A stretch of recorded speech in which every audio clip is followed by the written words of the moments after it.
Our culture is obsessed with work. What do you do is one of the first questions we ask people when we meet them. And our identities are so wrapped up in what we do for a living that when we have vacation or when we retire or when we find ourselves unemployed, sometimes it can be hard to know just exactly who we are and what we are doing. COVID has only exacerbated the problems our society has with work, with some people having far too much work to do and others having far too little. And we as a people wrestle with what a healthy rhythm of work and rest and play will be. Don't get me wrong, there's nothing bad about work per se. It's a gift. It's actually one of the very first gifts God gives us. There's this great story in the Bible. It's actually the very first story in the very first book of the Bible. God has just created the world and he said it was good. God created the sun and the moon, the land and the sea, the animals and the birds. And he says it's good, good, good. And then God creates humankind, man and woman, in God's very image we are created. And God says it is very good. And God pronounces blessing over us and shares the work of tending creation with him. I want to share this story with you from Genesis 1 and hear the good gift that work is intended to be. After God created the sky and the moon and the animals and the birds, he says, "Let us make humankind in our image, according to our likeness, and let them have dominion over fish of the sea and the birds of the air and over the cattle and over all the wild animals of the earth and over every creeping thing that creeps upon the earth." And so God created humankind in his image. In the image of God he created them. Male and female he created them. God blessed them, and he said to them, "Be fruitful and multiply.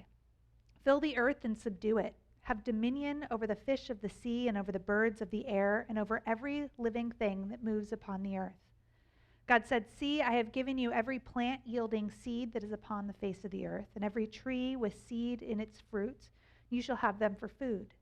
And every beast on the earth and every bird of the air and everything that creeps on the earth, everything that has breath of life, I have given every green plant for food." And so it was. And God saw everything that he had made, and indeed it was very good. And there was evening and there was morning on the sixth day. Work was intended to be a beautiful gift. It's a place where our energy and our skills and our imagination come together for the betterment of this world. It's supposed to bring purpose and fulfillment and joy and excitement, though we know this isn't always the case. It's one of the things that reflects God's image in us, that God displayed such creativity and imagination and passion in crafting this world. And we are invited to display those same gifts in caring for the world. And yet, far too often, this gift that's supposed to bring us joy brings us weariness and frustration. And it speaks to the truth that there's something broken about how our world interacts with this idea of labor. The numbers speak for themselves. Half of Americans would self-identify as being a workaholic. And 91% of us say that at some point in our working career, the stress becomes unmanageable in our jobs. That leads to insomnia and mental health issues, chronic pain, leads to life-threatening disease, which can lead to shorter lifespans. We work longer hours in this country than many other developed nations, and a whopping 25% of our work takes place night and weekends outside of our normal working hours. We have no mandated vacation pay or holiday pay, while other countries in similar positions to us will pay their employees for 3 or 4 weeks off a year. And for those of us who do get paid vacation, the amount of vacation we're taking is decreasing. And just in this last decade, the average American worker would take 16 days off a year, so about 3 weeks of vacation. In the last 10 years, that's shrunk to just 10 days in a year. Not because they weren't paid for it or weren't given it, but because we didn't have time for it. We have no paid family leave, forcing 1 in 4 new moms to return to work within 2 weeks of giving birth. Can't even imagine that.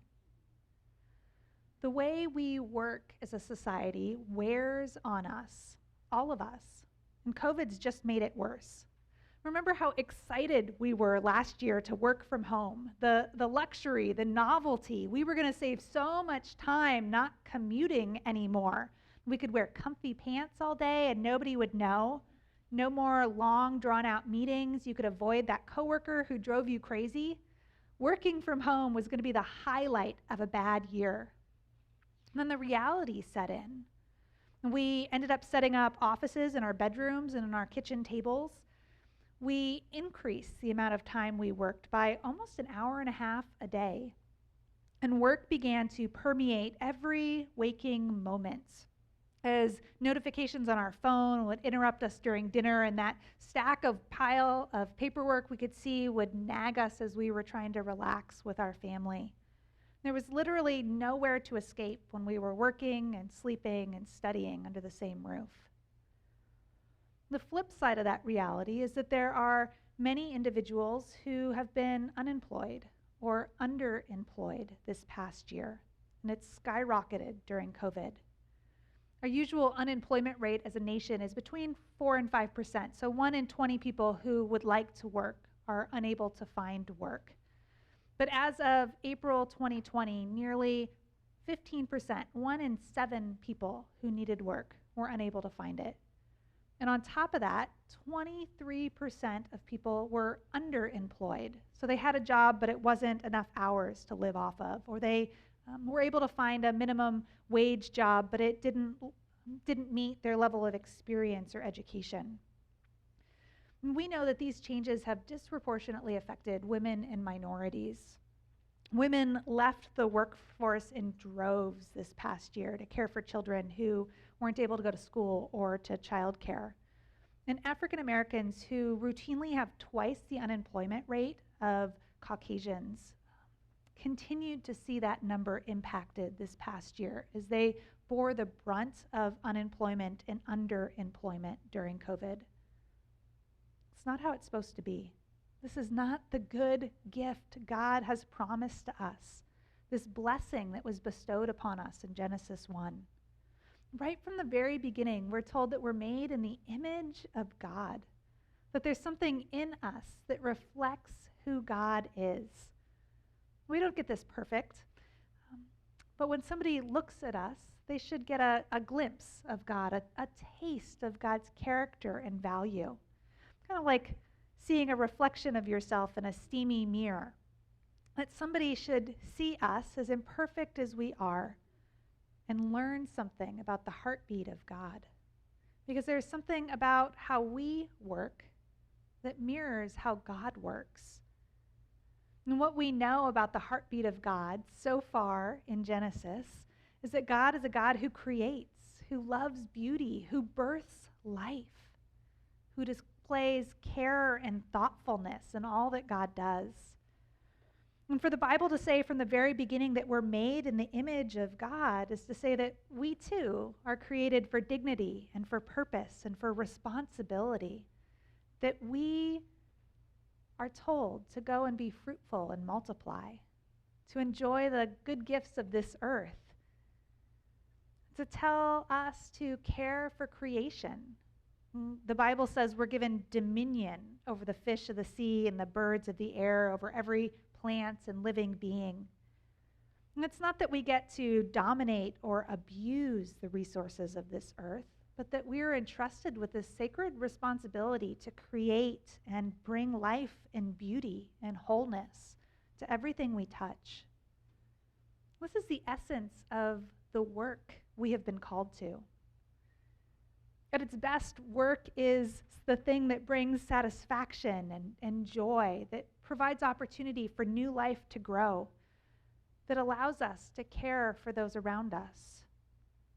For some of us, that might look like paid labor that's fair and equitable. For others, it might look like caring for a small child or an aging parent. For others, it could be volunteering in a place that brings us joy and satisfaction, or laboring over a piece of art to bring beauty to this world. Work in the biblical sense isn't just what you get paid for, but it's anything that adds purpose and value to this world.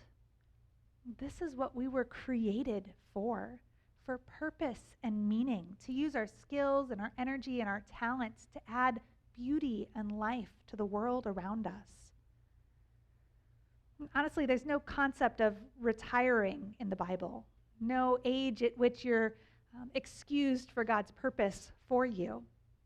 The nature of that work might shift in different seasons of your life, the amount of time or energy you might have to invest towards it. But each of us, no matter how young or old or energetic or limited we might feel, have something to offer to God's purpose in this world. And the invitation is for us to embody the creative and productive nature of God. I know from experience it doesn't always feel like that's possible. I dealt with a lot of chronic pain in my 20s and early 30s, and still do to an extent today. But for a season, I was very limited in what I could do physically. And I was so frustrated, feeling so called to the work I was given, being so passionate about it, but feeling like I couldn't complete it because my body wouldn't let me. It was hard for me to sit or type for long periods of time. It was humbling having other people carry my things in for church, or not being able to hold a hymnal open for the length of a song because my hands hurt so bad. I longed to do more, but my body wouldn't let me. And I know I'm not the only one who desires to do more but can't. And I know how frustrating and difficult it is to be in that spot. Whether it's the pain in your body or the stage of life you're in raising young children, whether it's not being able to find enough work or challenging enough work. It's easy in our society to feel like a failure if you can't produce something or if you can't get paid for your time. And yet God's understanding of work has so little to do with what you can get paid for, and so much to do with the heart and desire of serving those around us. Was talking to somebody who was in the hospital recently. They were in for something fairly serious and found themselves pretty limited in what they could do while they were there. And yet, instead of being frustrated or discouraged, they had such joy in talking about the people they met. They could tell me about their roommates and the troubles they were having and all the medical professionals that were coming in. They would overhear family members visiting with other patients and knew their worries and heartbreak. They told me that their purpose there was to pray for the worried family or the other patients or the exhausted staff, that they were glad they were in the hospital because they had the opportunity to pray. I'm so touched by this story because that's often not my attitude when I find I can't do as much as I'd want to. But it's a reminder that not all work has to have a tangible end product to it. But this simple act of prayer can be a beautiful gift thoughtfully offered. And it indeed is the work God has called us to. I wonder today how in sync you're feeling your work life is with all the other things happening in your life.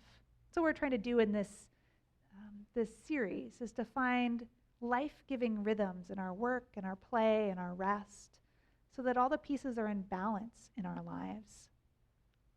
And do you find yourself in a season where you have too much work or maybe too little? Does the work you do have bring you joy and excitement? Or are you exhausted at the end of every day? Is there an invitation to shift how you think about your work, or to focus on different things that God might bring to the top of your to-do list rather than the things you might put there? As image bearers of God, what would somebody see when they looked at you working? Would they see integrity and compassion, creativity and love? This last year has felt like such a free fall as we've just all been scrambling to get by. And, and as we are adjusting once again to what this new rhythm is going to look like, we have a chance to take a small step towards more health and balance in our work life. Maybe for you, that's packing up your home office and creating a little space between the professional and the personal. Maybe it's setting some boundaries with your technology, some time away from your phone every day, or disabling some of those notifications. Maybe it's stepping into something that brings you life and joy in addition to the work that you have to do, whether that's volunteering or taking on a hobby you had to give up when the world fell apart. Maybe it simply means naming how you're feeling today and offering that as a prayer that God would give you just the right amount of work, no more or no less. The gift God bestows on us in Genesis 1 is that we have been made in the image of God, and that we are co-creators with God. We've been entrusted an immense gift and endowed with the responsibility to use that gift well. But the gift of work has been distorted by our society and has become a burden to many. That's just gotten worse these last 18 years. And so today I invite you to hear God's invitation to take a step towards health in your relationship with work, whatever that might be, and to rediscover the joyful, beautiful, life-giving gift that work was intended to be. Amen.